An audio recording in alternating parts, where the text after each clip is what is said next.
네, 감사합니다. 오늘 우리가 함께 은혜 받을 하나님 말씀은 사무엘상 12장 1절 말씀부터 5절 말씀까지입니다.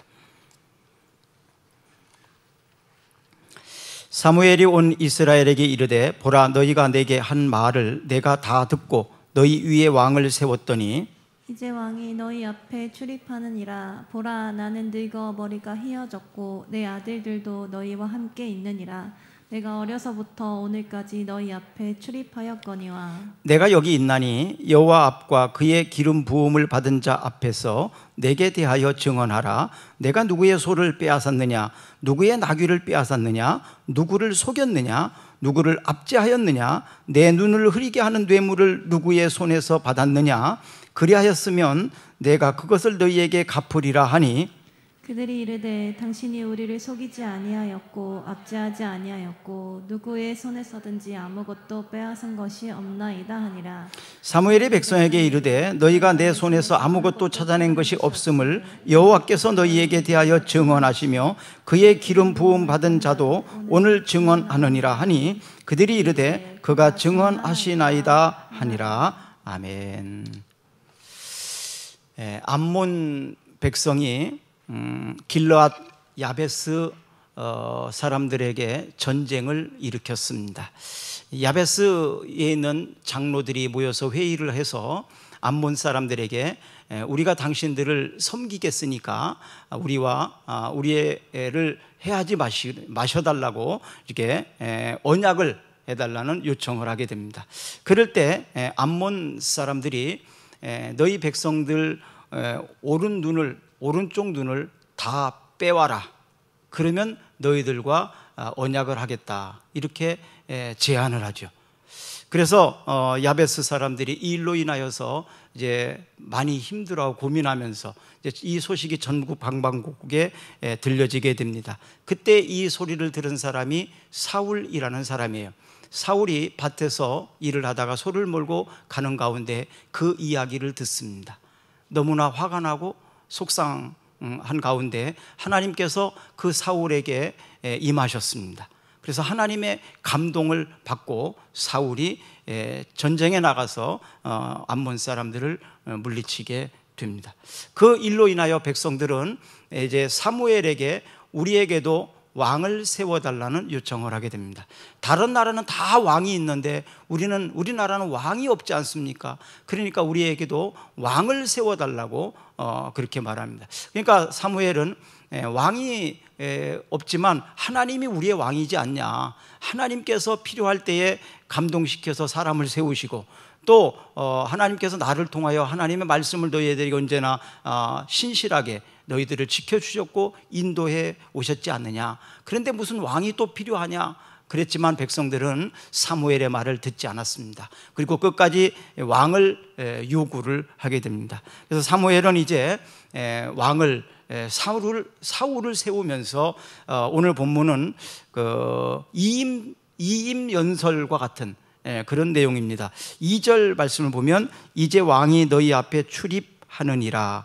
보라, 나는 늙어 머리가 휘어졌고 내 아들들은 너희와 함께 있느니라. 내가 어려서부터 오늘까지 너희 앞에 출입하였거니와. 출입하였다는 말을 통해서 사무엘이 이스라엘 백성들에게 얼마나 신실하게 또 정직하게 그들을 돌봤는지를 보여주게 됩니다. 사사롭게 행동을 하지 않았다. 언제든지 백성들 앞에서 또 하나님 앞에서 살아왔던 사무엘임을 보게 되죠.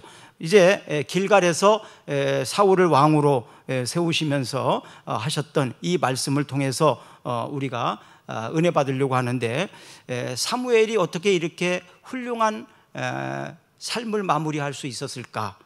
이것들을 찾아보려고 합니다. 오늘 본문에서 보면 사무엘의 잘못은 1도 없다. 하나도 찾을 수가 없었다. 인생을 마지막을 정리하면서 이제까지 살아온 삶 중에서 하나도 잘못함이 없다. 이렇게 말할 수 과연 있었을까? 어떻게 하면 그렇게 살 수 있을까? 저는 그것을 찾아내려고 합니다.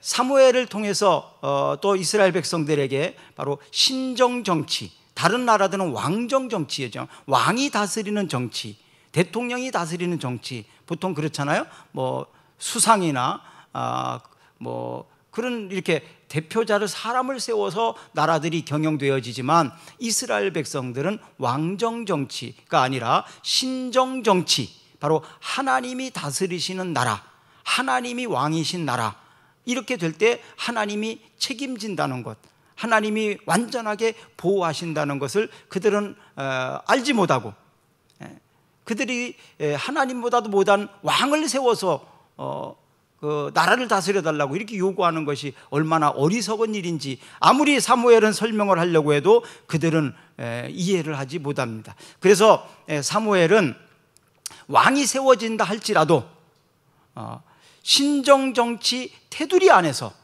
다시 말하면 하나님의 말씀 속에서 하나님의 인도하심을 따라서 나라를 다스려야 된다, 이것을 잘 설명을 해주고 있는 거예요. 자, 이때 왕이 된 사람이 사울이라고 말씀을 드렸습니다. 그래서 이스라엘에서 최초의 왕은 사울입니다.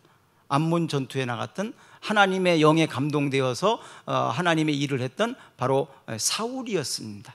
하나님의 일에는 언제든지, 이렇게 사무엘도 그랬지만 사울이 쓰임받을 때에도 하나님의 영에 감동되어서 사용이 되었습니다. 그리고 하나님의 일을 이루었습니다.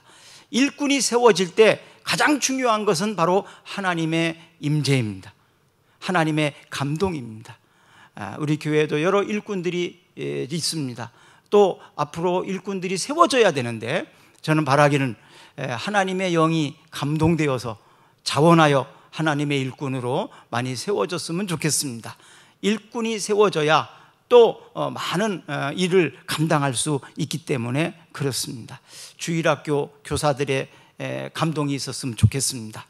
방송실이나 우리 찬양단에도 또 헌신하고자 하는 하나님의 영에 감동된 사람이 있기를 축복합니다.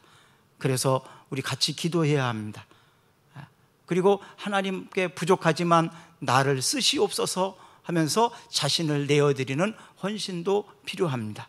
하나님의 손에 쓰임받는 것만큼 영광스러운 일은 없기 때문에 그렇습니다. 그리스도인, 그러면 그리스도와 같은 사람, 작은 그리스도, 또 예수님의 감동을 받은 사람, 이런 그 예수님의 제자, 이런 모든 것들을 포함하고 있는 것이 그리스도인인데요, 그리스도인은 바로 예수님을 나의 주인으로 고백한 사람입니다. 그래서 그리스도인이라는 것은 예수님은 나의 주인이십니다, 예수님은 나의 왕이십니다, 이렇게 고백한 사람이 그리스도인입니다. 그리스도인이만이 구원이 있습니다. 사랑하는 여러분들도 모두 예수님은 나의 주인입니다, 예수님이 나의 왕이십니다, 그렇게 고백하고 세례나 혹은 침례를 받은 줄로 믿습니다. 여러분, 그리스도인입니다. 예수님은 우리의 주인이십니다. 그렇다면 예수님이 우리를 다스려 주실 것입니다. 이것을 끝까지 유지할 때 사무엘처럼 성공된 인생을 살 수 있는 겁니다. 자, 그러기 위해서 우리가 가져야 되는 마음가짐은 진실을 사모하는 마음을 가져라. 그래서 제목을 그렇게 정했습니다. 진실을 사모하는 마음. 진실을 사모한다. 진실은 정직, 여기도 포함되는 건데요. 정직, 진실, 이거는 일반적으로 말하면 거짓말을 하지 않는 겁니다. 그렇죠? 거짓말을 하지 않는 겁니다. 정직한 삶을 사는 거예요. 오늘날 거짓말을 참 많이 합니다. 그래서 어떤 사람이 말을 하면 진짜야? 팩트야? 사실이야? 이렇게 물어봐야 돼요. 그게 거짓말인지 아닌지 구분을 꼭 확인을 해봐야 됩니다. 거짓말을 너무 많이 하는 시대에 살고 있습니다. 법적으로 법을 잘 지키는 것이 정직입니다. 법을 잘 지키는 것이 정직입니다. 또 양심을 따라서 사는 것, 양심을 따라 사는 것, 이것이 바로 국민 법 감정, 이런 것들은 바로 양심, 그렇죠? 법적으로는 처벌을 받을지 않을지 모르겠지만 양심을 따라 사는 거죠. 양심을 잘 지키며 사는 것입니다. 이것이 바로 양심을 지키는 것이 진실이다. 그리고 정직하게 사는 것이다. 자, 잠언 12장 22절을 보겠습니다. 거짓 입술은 여호와께 미움을 받아도 진실하게 행하는 자는 그의 기뻐하심을 받느니라.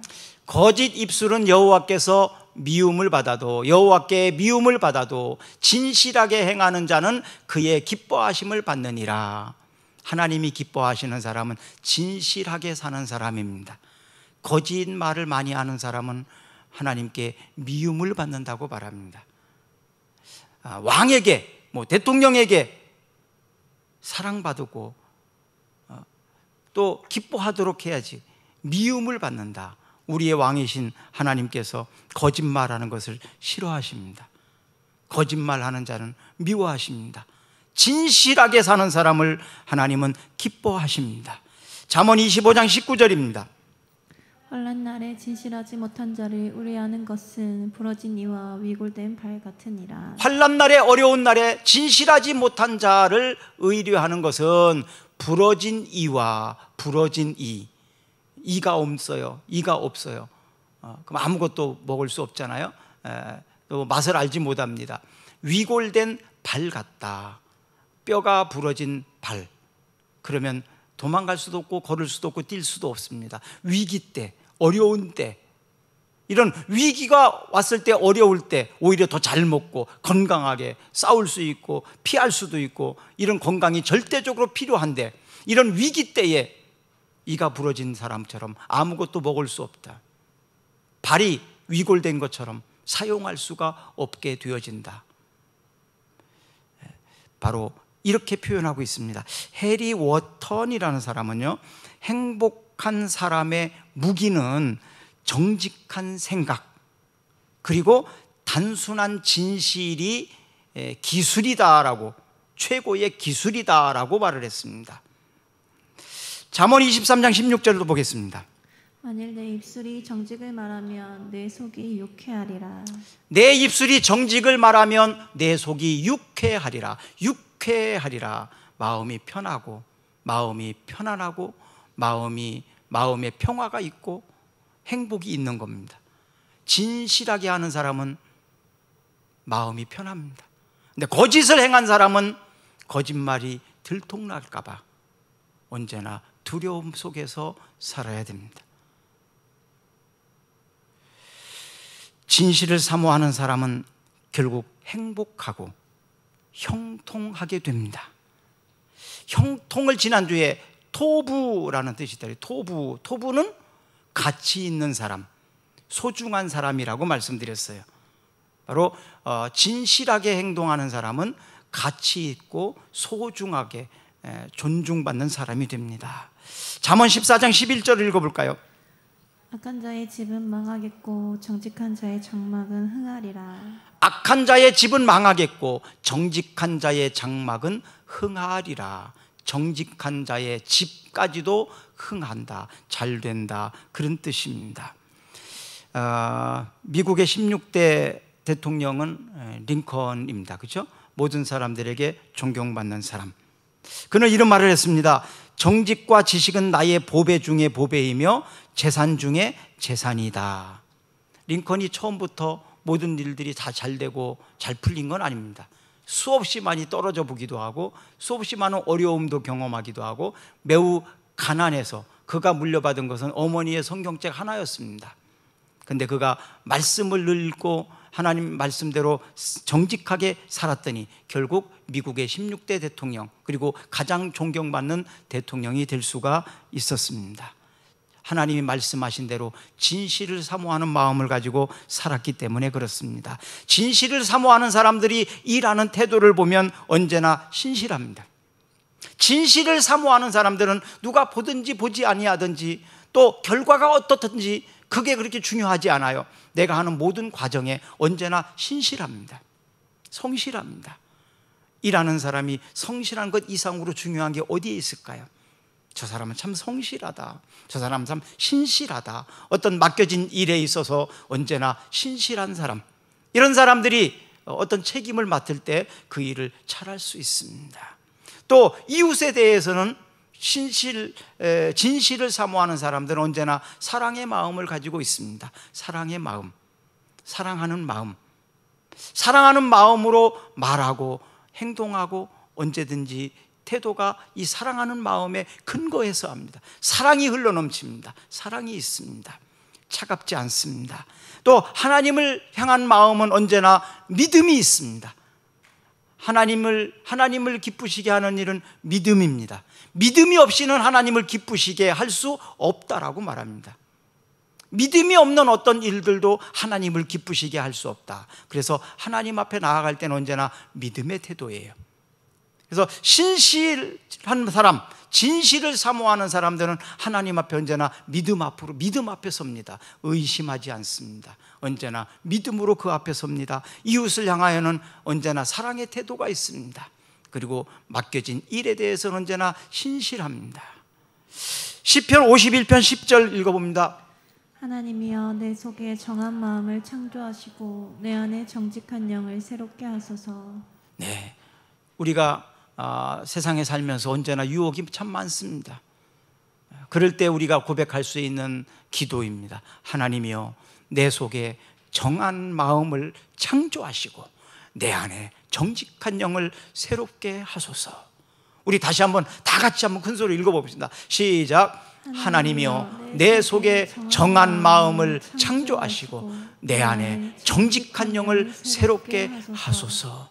어떤 상황 속에서든 누구를 대하든 언제나 이 마음 변치 않으시기를 주의 이름으로 축복합니다. 사도행전 2장 47절 보겠습니다. 하나님을 찬미하며 또 온 백성에게 칭송을 받으니 주께서 구원받는 사람을 날마다 더하게 하시니라. 초대교회를 한마디로 표현한 내용입니다. 초대교회가 부흥하고 초대교회가 하나님 앞에 그 사랑스럽게 성장하고 부흥할 수 있었던 것은 여기에 있습니다. 하나님을 찬미하며 언제든지 혼자 있을 때든지 같이 있을 때든지 하나님을 찬송하는 일 그치지 않았다. 그리고 또 온 백성에게 칭송을 받았다. 모든 백성들에게 칭찬을 받았다는 거예요. 칭찬을 받았다. 사람들에게 칭찬받았다. 그리고 그랬더니 주께서 구원받는 사람을 날마다 더하게 하시니라. 주께서 교회를 부흥시켜 주셨다 이 말이에요. 사람들을 구원하는 교회로 세우셨다 이 말입니다. 우리 교회가 이런 은혜가 있기를 주의 이름으로 축복합니다. 그래서 금년 선을 행하는 착한 교회, 하나님 앞에서 사람들 앞에서 선한 사업에 부하고 나눠주기를 좋아하고 사람들에게 칭찬받고 하나님께 인정받는 교회가 되어졌으면 좋겠습니다. 사무엘상 12장 3절을 볼까요? 자, 읽어봅니다. 내가 여기 있나니 여호와 앞과 그의 기름 부음을 받은 자 앞에서 내게 대하여 증언하라. 내가 누구의 소를 빼앗았느냐, 누구의 나귀를 빼앗았느냐, 누구를 속였느냐, 누구를 압제하였느냐, 내 눈을 흐리게 하는 뇌물을 누구의 손에서 받았느냐. 그리하였으면 내가 그것을 너희에게 갚으리라 하니. 네, 사무엘이 살아온 일에 대해서 백성들에게 하는 말입니다. 어떻게 이런 말을 할 수 있을까? 권력자가 신권을 가지고 또 정치 행정의 권한을 가지고 있었던 최고의 권위를 가지고 권력을 가지고 있던 사람이 이렇게 살았다는 거예요. 이렇게 살았다. 사무엘은 그렇게 살았는데 사실 사무엘에게도 약점이 하나 있어요. 뭔지 아십니까? 아들입니다. 사무엘에게는 두 명의 아들이 있어요. 요엘과 아비야인데요, 요엘과 아비야를 사사로 세워서 브엘세바에서 일하게 했는데 그들은 아버지처럼 살지 않았습니다. 왜 성경은 이것을 그렇게 말했을까요? 아버지가 그렇게 훌륭했는데 왜 아들들이 이랬을까? 자식이 마음대로 안 돼요. 그렇죠? 자식이. 어쩌면 사무엘이 지금 이 당시에 정치적으로나 또 신앙적으로나 굉장히 혼란 가운데, 혼돈한 가운데, 왕이 없는 가운데, 또 엘리 대제사장도 굉장히 문제가 많이 있었잖아요. 그런 정치적인 어려운 가운데에서 아마도 자식들에게 크게 관심을 못 가졌을 수도 있어요. 잘 돌보지도 못할 수도 있었어요. 그래서 이 사무엘의 아들들은 사사가 되었지만 뇌물을 많이 받았습니다. 뇌물을 받고 재판을 정당하게 공정하게 하지 않았다. 사사들이 해야 되는 일은 평상시에는 재판하는 일이에요. 백성들을 판단해주고, 이게 굉장히 중요한 업무인데 뇌물을 받고 바르게 판단하지 않았다고 성경은 말합니다. 자, 오늘날 우리의 자녀들의 교육이 얼마나 중요한지, 또 우리 교회에서 유년부와 중고등 학생들 교육이 얼마나 중요한지, 이것은 교회의 미래일 뿐만 아니라 우리나라의 미래이기도 합니다. 그래서 다시 한번 우리가 마음을 모아야 됩니다. 그리고 이 일에 헌신할 사람, 그리고 기도해 줄 사람 너무나도 필요한 때입니다. 아동센터를 통해서 우리가 아이들을 돌보기도 하지만 궁극적으로 우리가 해야 되는 일은 신앙적으로 그들을 바르게 인도해야 될 가장 중요한 일이 있습니다. 그래서 아이들 천국 유년 주일학교가 빨리 정상화돼야 합니다. 어떤 방법으로든 어떤 수단을 쓰든 너무나도 소중한 일을 우리는 포기할 수 없기 때문에 그렇습니다.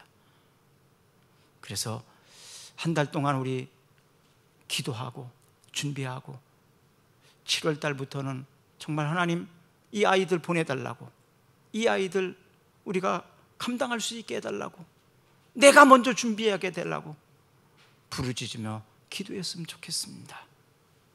그리고 그 아이들이 또 교회뿐만 아니라 우리나라의 미래를 짊어지고 갈 아이들 아닙니까? 사무엘의 아들들을 보면서 좀 가슴이 아팠습니다.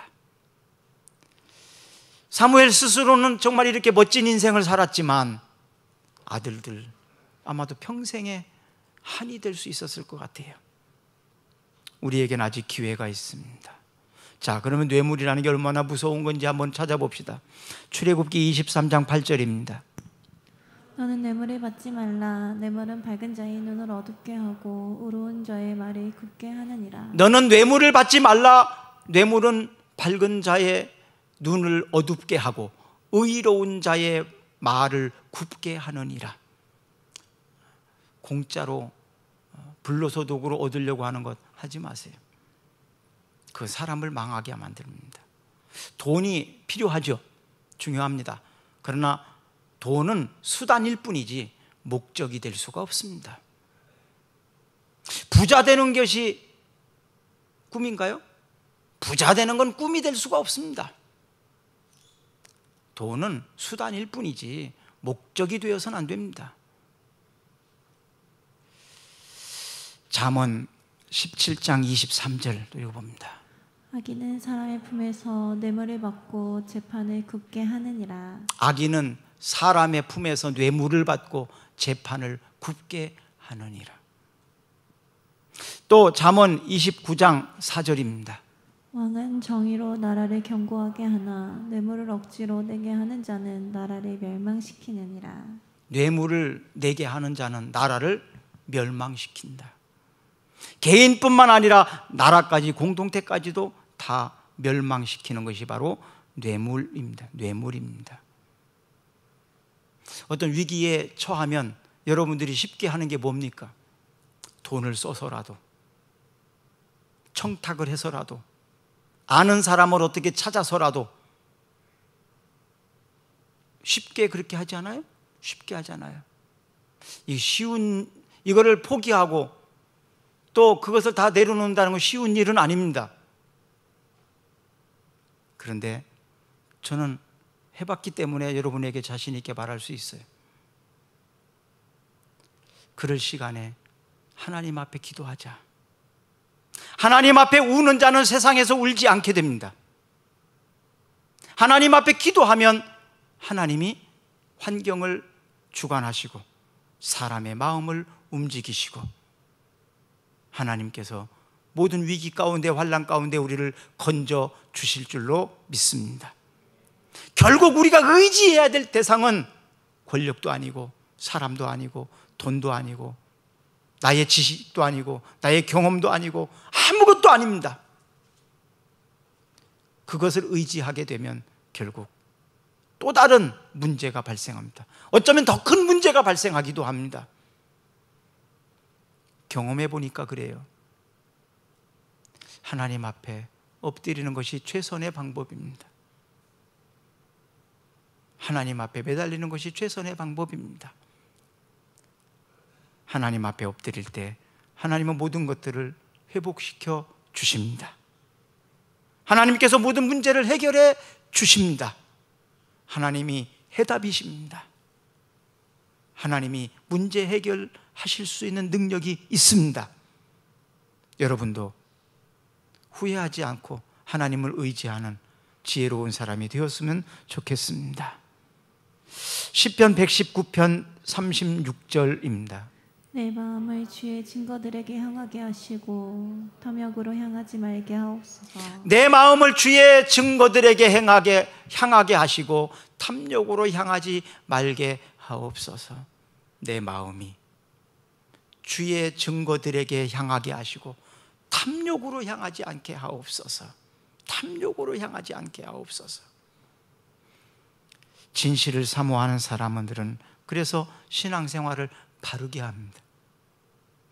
하나님은 상을 내리시기도 하고 하나님은 벌을 주실 수도 있습니다. 하나님은 최후의 심판을 하시는데 각자 행한 대로 심판하십니다. 사무엘상 12장 23절입니다. 나는 너희를 위하여 기도하기를 쉬는 죄를 여호와 앞에 결단코 범하지 아니하고 선하고 의로운 길을 너희에게 가르칠 것인즉. 사무엘은 기도하기를 쉬는 죄를 여호와 앞에서 결단코 범하지 아니하고 선하고 의로운 길을 너희에게 가르칠 것인즉이라고 고백합니다. 기도하지 않는 것을 죄로 여겼더라. 기도하지 않은 것을 내가 죄 짓는 것으로 여겼더라. 나에게뿐만 아니라 자녀들에게 또 이웃들에게 나라를 위해서 기도하지 않는 것은 죄다. 내가 기도하지 않은 것은 내가 범죄한 거다. 이렇게 고백을 하고 있습니다. 내가 기도하지 않아서, 내 기도가 부족해서 이것 끌어안고 울을 수 있는, 어쩌면요 사무엘의 자녀들이 이런 뇌물을 받고 재판을 굽게 하는 것을 사무엘이 목격하면서 어떤 마음이 있었을까요? 가장 눈물을 흘리게 하고 가장 힘들게 하는 건 자식입니다. 그 자녀를 보면서 얼마나 많이 백성들을 위해서 울었겠습니까? 얼마나 뜨거운 기도를 멈출 수가 없었겠죠. 잠시도 기도를 쉴 수가 없었을 겁니다. 좋은 일만 생기면요 교만해지더라고요. 사람이 어려움과 위기를 만날 때 사람이 겸손해지고 사람이 다듬어지고 그리고 하나님 앞에 더 매달리고 기도하더라고요. 결국 그것은 나를 살리는 일입니다. 그것은 내 주변 사람들을 살리는 일입니다. 기도하는 죄를, 기도를 쉬는 죄를 범하지 않기를 주의 이름으로 축복합니다. 디모데후서 3장 16절을 읽어볼까요?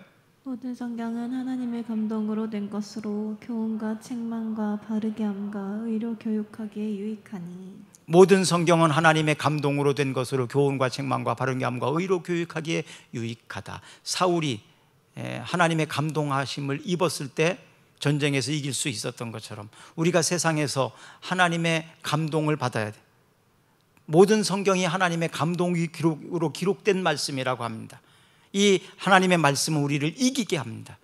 이 하나님의 말씀은 우리를 붙들어 주십니다. 이 하나님의 말씀은 우리를 바른 길로 가게 하십니다. 그렇기 때문에 우리가 바르게 신앙생활을 할 수 있어요. 말씀을 떠나서 바르게 신앙생활할 수가 없어요. 그래서 하나님 말씀을 매일 붙잡고 읽고 해야 됩니다. 그래야 바른 길을 갈 수 있어요. 친구를 잘못 사귀게 되면 똑같이 나중에 후회하게 되거든요. 그래서 좋은 친구들을 만나게 되면 서로가 윈윈이 됩니다. 좋은 친구를 만나게 되면요 좋은 말을 하게 되고 거짓말을 안 하게 되고 욕도 안 하게 되고 열심히 공부도 하게 되고 좋은 것만 자꾸 배워요. 그러다 보니까 나도 같이 좋은 일만 하게 됩니다. 그 친구가 거짓말 안 하는데 내가 거짓말 할 수 있나요? 그 친구가 욕 안 하는데 내가 욕을 할 수 있나요? 할 수 없죠. 그 친구가 열심히 공부하고 예의 바른데 내가 그렇게 안 할 수 있나요? 왜 그렇게 안 할 수가 없어요? 그래서 친구 따라서 강남 간다고 좋은 친구들 만나는 게 굉장히 중요합니다. 그래서 먼저 여러분들이 좋은 친구가 되어준다면 여러분 사랑하는 친구, 내가 좋아하는 친구가 바르게 잘 가게 되는 거예요. 그런데 내가 나쁜 친구가 되면 어떻게 되겠습니까? 내가 사랑하는 친구, 내가 아끼는 친구가 잘못된 길을 간단 말이에요. 그럼 나도 잘못되고 내 친구도 잘못되고 그렇게 살랍니까? 나도 잘 되고 내가 좋아하는, 내가 사랑하는 내 친구도 잘 돼야 되잖아요. 그래서 내가 그 친구를 변화시킨다는 건 굉장히 어렵습니다. 그래서 내가 먼저 그래서 변화되는 거예요. 내가 먼저 변화돼야 되는 거예요. 그래서 내가 좋은 친구가 되어주는 겁니다. 내가 좋은 친구가 되어주는 거예요. 내가 좋은 아빠가 되어주고, 내가 좋은 엄마가 되어주고, 내가 좋은 아들이 되어주고, 내가 좋은 남편이 되어주고, 내가 좋은 사람이 되어주는 거예요. 그러면 쌓아왔던 사람도 온순해집니다. 그리고 평화가 임하게 됩니다. 사랑하는 여러분, 진실을 사모하는 마음 가지고 살았더니 사무엘처럼 끝까지 이렇게 살 수가 있었던 겁니다. 요즘에 가짜 뉴스가 참 판을 칩니다. 가짜 뉴스 금방 드러납니다. 몇 달 후에, 며칠 후에, 어떤 때 몇 년 걸리기도 하지만 가짜 뉴스를 왜 만듭니까? 가짜 뉴스를 누군가 만드는 거잖아요. 계속 그건 과장되고 확대됩니다. 권력을 가진 사람들이 그 권력을 빼앗기지 않기 위해서, 또 권력을 갖기 위해서 자신의 욕심, 욕구를 채우기 위해서 계속해서 그렇게 만들어냅니다. 여러분, 이제 6월 1일 날 우리가 지방선거를 하잖아요. 지방선거를 나온 후보자들을 보니까 경상남도는요 46%가 전과자더라고요. 46%가 전과자예요. 전라북도는 30%가 전과자입니다. 30% 이상, 30% 이상입니다. 20년도에는 44명 중에서 20명이 전과자였습니다. 물론 전과자를 저는 폄하하고 싶은 마음은 없습니다. 권력을 가지려고 하는 사람들이 수단과 방법을 가리지 아니하고 살았다는 얘기죠. 잠시 실수할 수 있습니다. 잠시 잘못할 수 있습니다. 전 그것을 뭐라고 하는 건 아니에요. 그러나 계속해서 그렇게 하진 말아야 되지 않겠습니까? 권력을 가진 사람들의 그 모습을 보면서 우리가 배울 건 뭡니까? 우리 젊은 아이들이, 어린 아이들이 그 사람들을 보면서 배우는 게 뭘까요? 아, 저렇게 잘못하는데도 계속 권력을 가질 수 있구나. 저렇게 해야 더 잘 나가는 거구나. 사람들이 다 그 앞에 가서 굽신거리는구나.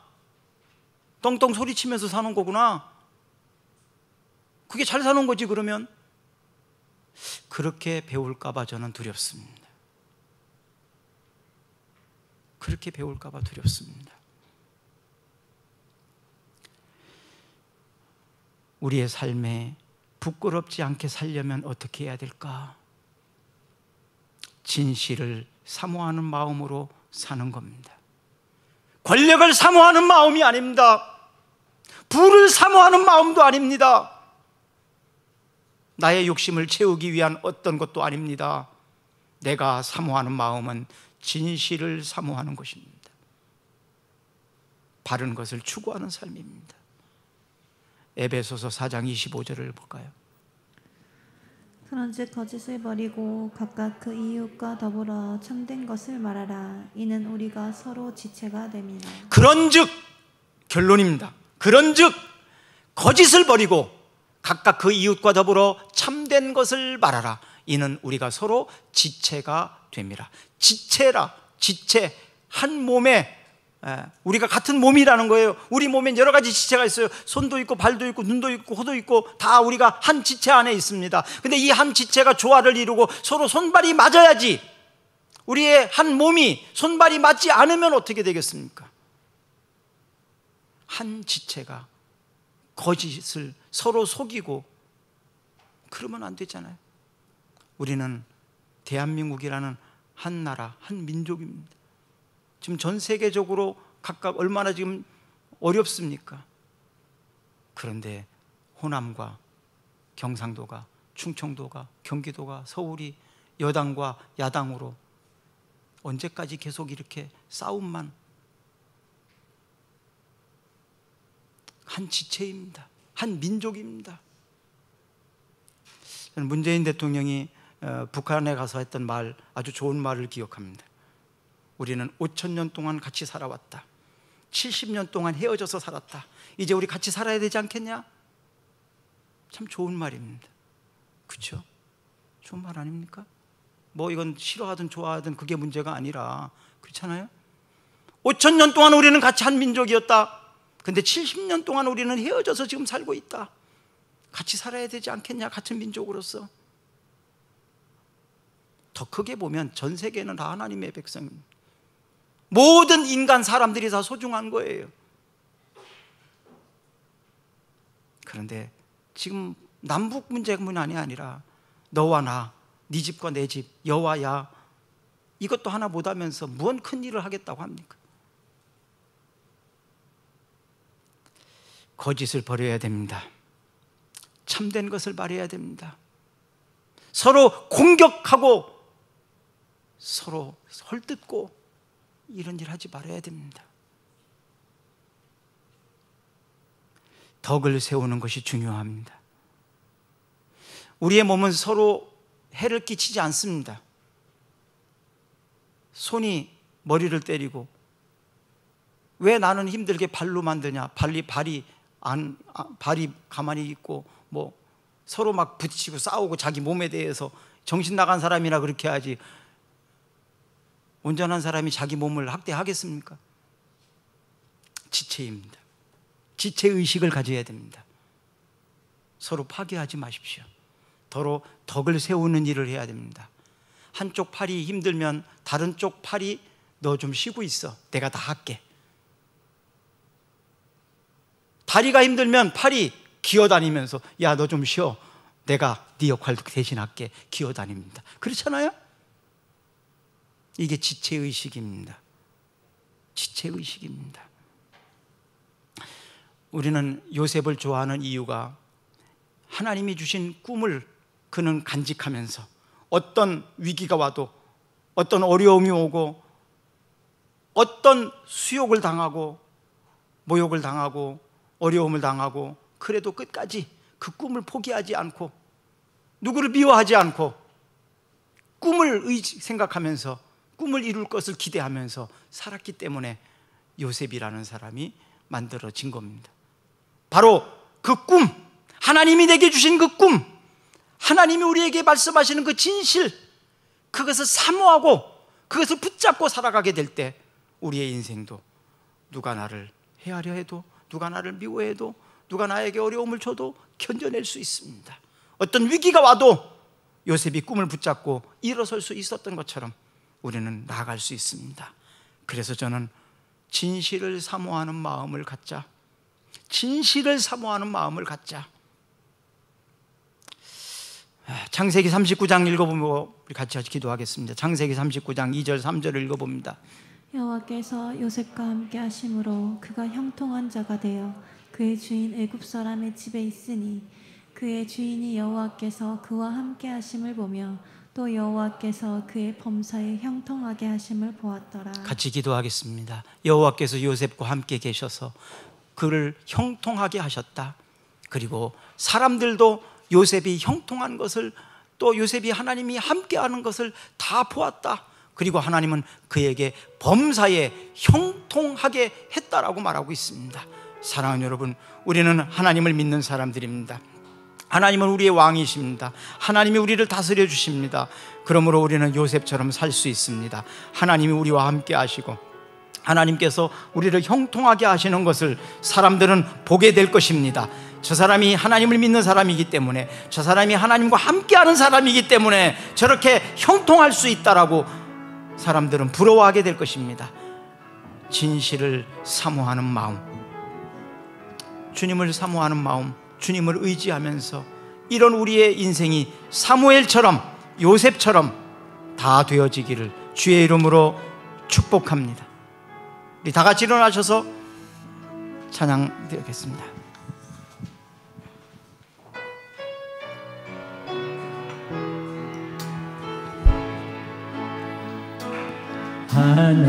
하나님의 사랑을 사모하는 자, 하나님의 평안을 바라보는 자, 너의 모든 것 창조하신 우리 주님이 너를 얼마나 사랑하시는지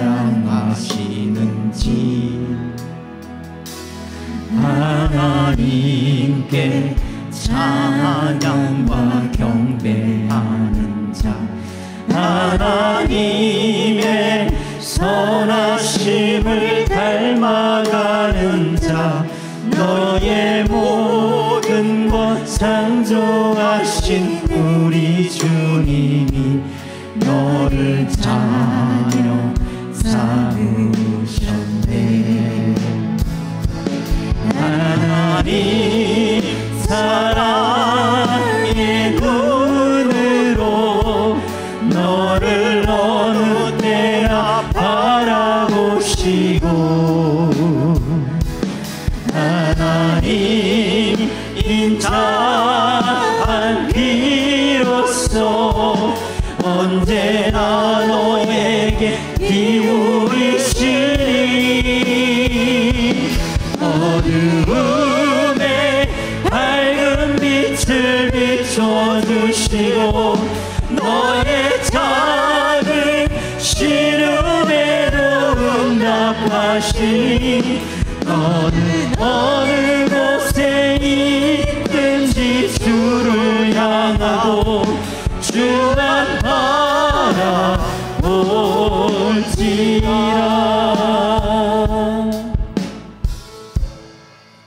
지금은 인류의 영원한 희망이요 생명이신 우리 주 예수 그리스도의 넓으신 은혜와 더 좋고 더 아름다운 천국으로 인도해 주시는 위하여 독생자를 주신 하나님 아버지의 사랑하심과 지금도 저희를 영원히 하나님의 소유됨과 자여됨을 확증시켜 주시는 성령님의 위로와 교통하심이 말씀을 듣고 진실을 사모하는 마음으로 세상에 힘차게 나가는 모든 성도들 위해 영원히 함께 하시기를 간절히 축원하옵나이다.